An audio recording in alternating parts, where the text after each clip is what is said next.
All right, today we're going to be talking about writing a results section of your research paper.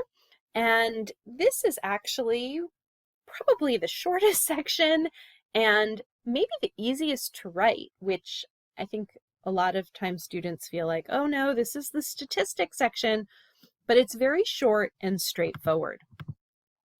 So in the results section, when you are describing your results, all you are doing is objectively stating the findings from your experiment. The hardest part of this section is not to discuss what the results mean. Students very often want to say, well, this is what we found, and this is why it's important, and this is what it means. The why it's important and what it means goes in the discussion section, which is the next section. All that you're putting in the results is these are our statistical results. These are the numbers that we found. And that's it. So there are three ways to present data: narratively in words, statistically with our statistical values, and visually as a graph. And what we like to do to make our results section clear is present the data in all three ways. So narratively, you're going to report the results in words. Was there a difference between your groups?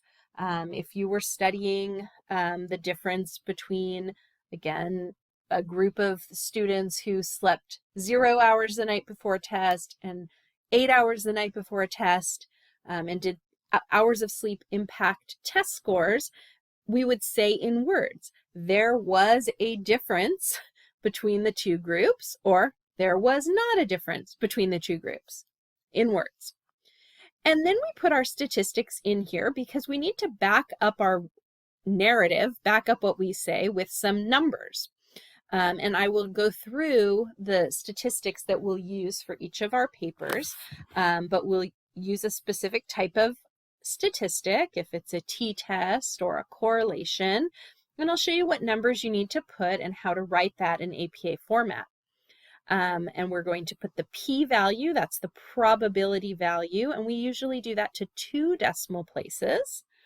And we will also, I will tell you if your p-value is very, very small, because we usually go to 2 decimal places, we would put p is less than 0.01.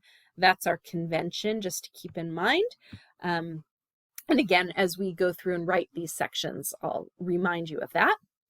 And then visually, we can put a figure, that's a graph, like a bar graph or a scatter plot, or a table, which is a list of numbers in a table format. And if you decide to use a figure or a table, and again, when we go through our specific papers, I'll let you know which we're doing, you're going to refer to the figure or table in the text, and they are numbered. So figure 1 or table 1. And anytime you have a figure or a table, you must refer to it in the text. You can't just have a figure or graph somewhere in your paper and not have talked about it in the text. So something like, as shown in figure 1, and maybe this is males showed something, or the group who slept 0 hours the night before the test showed lower test scores than the group who slept 8 hours before the test. So you just need to say, as shown in figure 2, or as illustrated by figure 2, or something like that.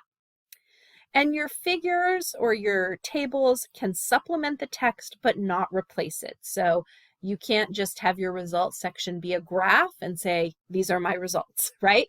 We would say something like, and literally your results section might be a few sentences that say, as shown in figure 1, students in the 8 hours of sleep group performed better on the test.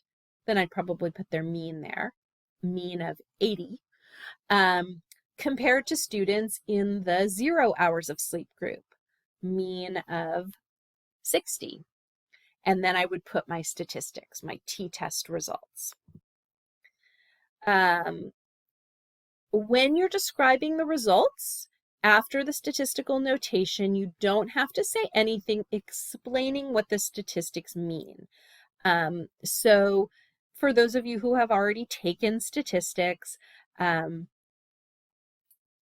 you will know what p-values mean. That's what you learn about in statistics. And if you haven't, I will explain that to you in terms of what it means for your paper.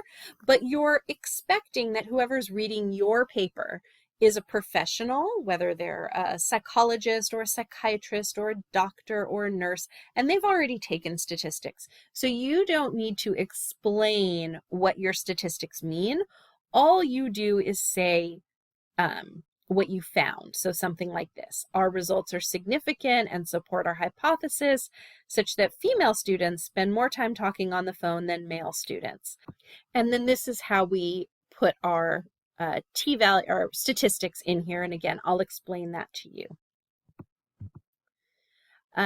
In the results section, we will briefly introduce our topic again, just because some people are only reading the results section, so that's important.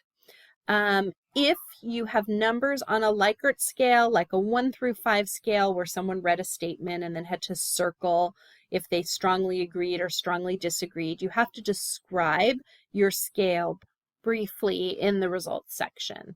And we'll talk more about this if we use a Likert scale. And you can use this as an example as we move through writing a paper.